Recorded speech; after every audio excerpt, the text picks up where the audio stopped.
অতি আচৰিত কথা যে 108 মৃত্যুঞ্জয় সেৱা জৰুৰীকালীন জনস্বাস্থ্য সেৱা আৰু এই সেৱাৰ লগত সাধাৰণ জনগণ পোনপটীয়াভাৱে জড়িত 108ত ফোন অহাৰ লগে লগে যিকোনো দুৰ্ঘটনাজনিত কথা বতৰা বা তাৎক্ষণিকভাৱে হোৱা যিকোনো বেমাৰ আজাৰ এই গোটেই কথা বতৰাবোৰত আহি তেওঁলোকে এই সেৱা আগবঢ়ায় আৰু যাৰ ফলত বহু মানুহৰ তেওঁলোকে জীৱন ৰক্ষা পৰে কিন্তু 38টা দিন নিজৰ ন্যায্য প্ৰাপ্তিৰ কাৰণে আমাৰ যিসকল 108 মৃত্যুঞ্জয় সেৱাৰ লগত জড়িত হৈ থকা যিসকল কৰ্মচাৰী কাৰিকৰী বা অকাৰিকৰী সকলো কৰ্মচাৰী আজি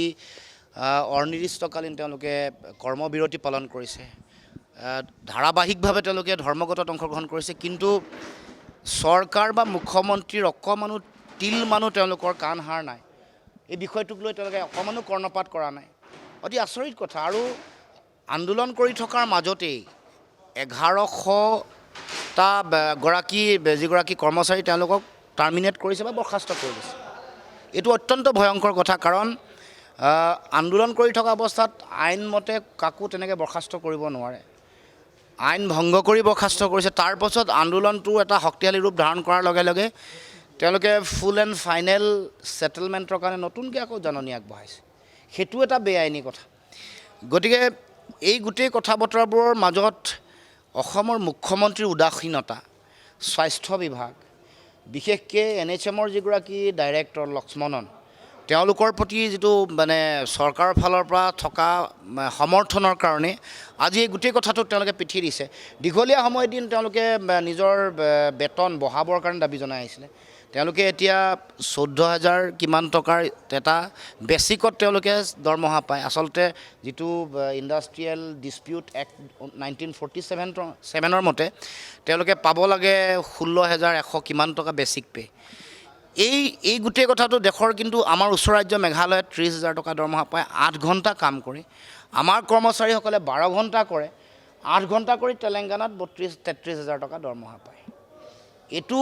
প্ৰচণ্ড অন্যায় আমাৰ থলুৱা নিবনুৱা যুৱক যুৱতীসকলৰ ওপৰত আৰু GVK বুলি যিটো কোম্পানী আছে এই কোম্পানীটোৱে বহু দিনৰ পৰা লুণ্ঠন চলাই আহিছে ব্যাপক দুৰ্নীতি কৰি আহিছে আমাৰ এই কৰ্মচাৰীসকলক ব্যাপক তেওঁলোকে অন্যায় কৰি আহিছে আনকি মহিলা কৰ্মচাৰীসকলৰ তেওঁলোকৰ প্ৰতি প্ৰচণ্ড অমানৱীয় আৰু নিন্দনীয় কাম কৰি তেওঁলোকৰ পিৰিয়ডছৰ সময়ত প্ৰমাণ দিবৰ কাৰণে GVK কোম্পানী তেওঁলোকৰ যিগৰাকী ডাইৰেক্টৰ যাই কেতিয়াবা প্ৰচণ্ড অবৰ্ণনীয় অত্যাচাৰ কৰে এনেকুৱা ধৰণৰ অমানৱীয় আৰু নিন্দনীয় কাম চলি আছে অথচ এই GVK বুলি কোৱা কোম্পানীটোৱে বাৰে বাৰে টেণ্ডাৰ কৰি তেওঁলোকে পাই থাকে এতিয়া আমাৰ যিসকল কৰ্মচাৰী কৰ্মৰত তেওঁলোকৰ এখন তালিকা 3,000 কৰ্মচাৰী তালিকা আছে তালিকাখনত আগষ্ট 2025লৈকে আমি চাইছোঁ যে 417গৰাকী ফেক তেওঁলোকৰ কৰ্মচাৰীৰ নাম যাৰ নামত দৰমহা ওলাই গৈ আছে তাৰমানে 417গৰাকীক যদি আপুনি এভাৰেজ 20,000 বুলি দৰমহাও যদি হিচাপ কৰে কাৰণ অভাৰ টাইম হয় 20,000 দৰমহা হ'লে আপুনি প্ৰায় 83 লাখ টকা এমাহতে দুৰ্নীতি কৰিছে 3 লাখ কমাই দিলেও 80 লাখ টকা আৰু গোটেই 12 মাহত তেওঁলোকে প্ৰায় 10 কোটি টকা তাৰ উপৰিও 2,10,000 টকাকৈ প্ৰতিখন 108ত তেওঁলোকে দিয়ে তেল চেল বিভিন্ন মেইনটেনেন্সৰ নামত 2,16,000 টকা 2,16,000 টকা এতিয়া আমি দেখিছোঁ যে 803খনৰ ভিতৰত 5খনহে চলাই আছে আৰু তাৰো 130গৰাকীখন 108এ এটা শিফ্ট দিনত চলে ৰাতি নচলে কাৰণ তাৰ যিসকল চলাব লগা পাইলট বুলি কয় EMT বুলি কয় তেওঁলোকৰ 3,800গৰাকী থাকিব লাগে আছে 2,800গৰাকী 3,900গৰাকী থাকিব লাগে আছে 2,800গৰাকী গতিকে এই যিটো তেওঁলোকে ব্যাপক দুৰ্নীতি চলি আছে কিন্তু ঠিক সকলোৰে নামত 803খনৰ নামতে ওলাই যায় পইচাটো তাতো সেনেকৈ 100 কোটি টকা মাহেকত 7 কোটি টকামানকৈ 100 কোটি টকাৰ দুৰ্নীতি এটা চলি আছে তাৰপিছত দুৰ্ব্যৱহাৰ বেয়া ব্যৱহাৰ আমাৰ অসমৰ যুৱক যুৱতীসকলৰ প্ৰতি এইবোৰো চলি আছে গতিকে আমি উচ্চ পৰ্যায়ৰ তদন্ত বিচাৰিছোঁ লগতে পাব লগা বেতন দিব কৈছোঁ মুখ্যমন্ত্ৰী ঘৰৰ পৰা পকেটৰ পৰা দিবলৈ কোৱা নাই আইনমতে পাব লগা দৰমহা দিয়ক আৰু এটা কাম কৰে তেওঁলোকে কৰে যে নতুন এপইণ্টমেণ্ট দিলে 6,000 টকাকৈ প্ৰবেজন পিৰিয়ড থাকে চাগে তেওঁলোকৰ কিছুদিন থাকে ট্ৰেইনিং পিৰিয়ড থাকে 6,000 টকাকৈ দিয়ে আৰু সেই তেওঁলোকক এপইণ্টমেণ্ট দিয়ে আৰু বাকীবোৰক তেওঁলোকে ইয়াৰ পৰা তেওঁলোকে টাৰ্মিনেট কৰি দিয়ে কাৰণ 6,000 টকাকৈ এক বছৰকৈ দিলে সেইটো তেওঁলোকৰ লাভত থাকে কিন্তু ড্ৰাফ্ট তেওঁলোকে 20,000 টকাই কাটে ট্ৰেইনিঙৰ নামত 20,000 টকা ড্ৰাফ্টে কাটে এইটো এটা ব্যাপক দুৰ্নীতি চলিছে এই ধৰণৰ মানে বিভিন্ন ধৰণৰ মাল্টিপুল এংগুলত দুৰ্নীতি চলি আছে কিন্তু আমাৰ মুখ্যমন্ত্ৰীগৰাকীৰ কাণসাৰ নাই দুৰ্নীতি চলি আছে প্ৰাপ্য অধিকাৰ নিদিয়ে